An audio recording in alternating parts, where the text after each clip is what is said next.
आम्हाला सापडलं खजाना. खजाना बघायसाठी व्हिडिओ पूर्ण बघा. तर मित्रांनो, स्वागत आहे तुमचं एका नवीन व्हिडिओमध्ये. हे मागे बसायचा माणूस आपला शेजारी आहे. तर या शेजारीने बघा म्हैस कसं रफ अँड टफ तयार केलंय. आता 2 दिवसात इथे मग काय आता निघालो शेताकडं. तर शेजारी म्हणत होता लई व्हिडिओ काढणं रे, फेमस होतील म्हणून. तर आलो बघा हिला असं पाणी पाजवायला. तर हे येडी म्हैस काय पाणीच पिण्या गेलती. मग आता चाललो बघा म्हशीला घेऊन. मग आपल्याला बाहेर आल्यावर 2 असं मोठे मोठे सापडले बघा जांब. मग काय जरा असं खाऊन बघावं म्हणलं तर एकच नंबर लागला तर बघा. तर लगेच आला बघा आपला शेजारी. कसं एवढं काय बघा फोनवर बोलत बोलत. आणि त्याच्या मागे आहे बघा त्याची चुम्मेश्वरी म्हैस. तिने बी म्हणत असेल का बोलायला की ओटलं सुटलं फोनवर म्हणून.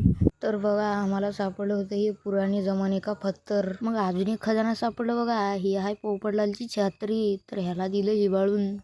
मग आता चाललो घरी. तर आजच्यासाठी एवढंच. भेटू पुढच्या व्हिडिओमध्ये. फॉलो करून घ्या.